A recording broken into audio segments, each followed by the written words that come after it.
I'm Melanie Phillips, the creator of the Madhuri method. I'm an Ayurvedic practitioner, I'm a yoga teacher trainer, and I'm a bioenergy healer, along with being the co-author of a book called Your Irresistible Life, 4 Seasons of Self-Care Through Yoga and Ayurvedic Practices That Work. And I'm stoked that you're here for this 10-day challenge. I've created this so that you can get tips so that you can get plugged back into feeling good in your body. And these practices that I'm going to share with you come from yoga and Ayurveda. And why I love these practices are because they're simple, they're natural, you can do them at home, and they work. The most important thing is the consistency in actually doing the practices, obviously, and doing them more than once to get the traction and get the real grit from the practices. If we do something once and then leave it and think, oh, well, that didn't work, it takes time for our body to get attuned to a new way of doing things.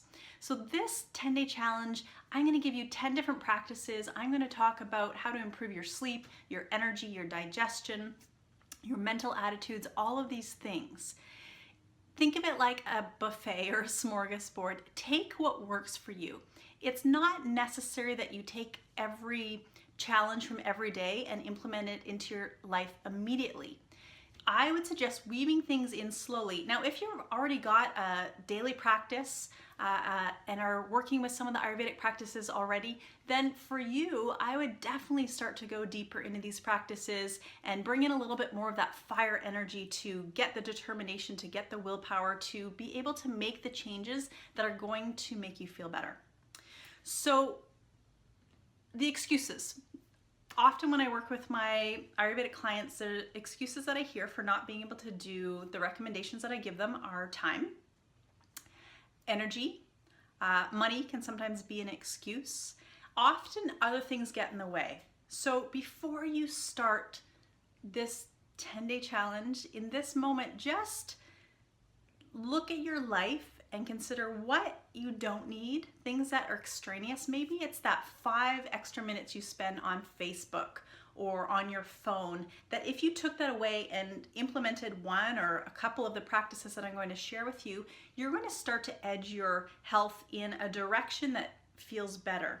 So think of it as an upward momentum or a downward spiral. So we want to shift the energy, shift the momentum into that upward spiral opposed to the downward moving spiral.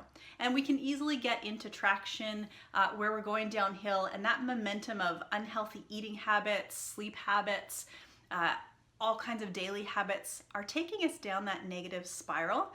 So if you're in that place, it might feel a little bit difficult to begin to rework and start to move upwards again.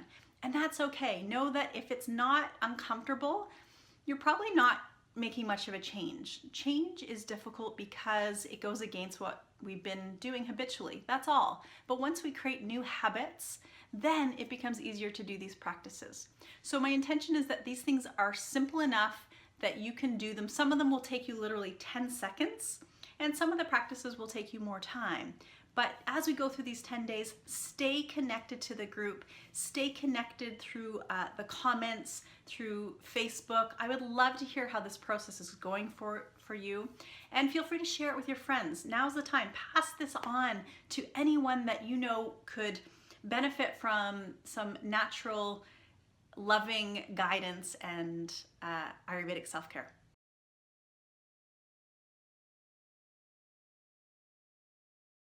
Day 1 of your 10-day Ayurvedic self-care challenge. This first recommendation is simple, but don't underestimate it. What I would like you to do first thing in the morning before you drink anything, before you eat anything, is to have a glass of warm water. Not boiling hot, not cold, warm water. This will help to flush and cleanse the body. It's a gentle detoxification first thing in the morning, and it's also going to help to instigate peristalsis, to having a morning bowel movement, which we really want. And I'm sorry to talk about this on day 1, but it's true. We talk in Ayurveda a lot about elimination, because what goes in, we want to go out. We want whatever we take into the body, the nutrients, the prana, the energy of whatever that substance is, the goodness of it to be absorbed, and whatever is not needed is to be eliminated. So warm water first thing in the morning helps with this process. You can also add some lemon to that. Lemon is a little bit heating, but it's very alkalizing for the body, so it helps to reduce the acidity in the body. The lemon is a little bit more heating, so if you're feeling agitated, overheated, going through menopause, if you're in the middle of summer or in a very hot climate, you might like to choose lime as it's a little bit more cooling. So with any of these practices, recommendations that I give you, I always want you to test them for yourself and see how it feels in your body. Ask yourself, how is this making me feel physically, mentally, emotionally? There's no cut and dry rules in Ayurveda or yoga. These sciences, these art forms are meant to be guideposts, and really that's what I'm doing through this 10-day challenge. I will be guiding you, I'll be offering you suggestions, but for you to try them and see how they feel, how they change things for you mentally, emotionally, and energetically. So have a beautiful day. I'd love to hear from you. Let me know if you have any questions or how this process is going for you, and I'll see you tomorrow.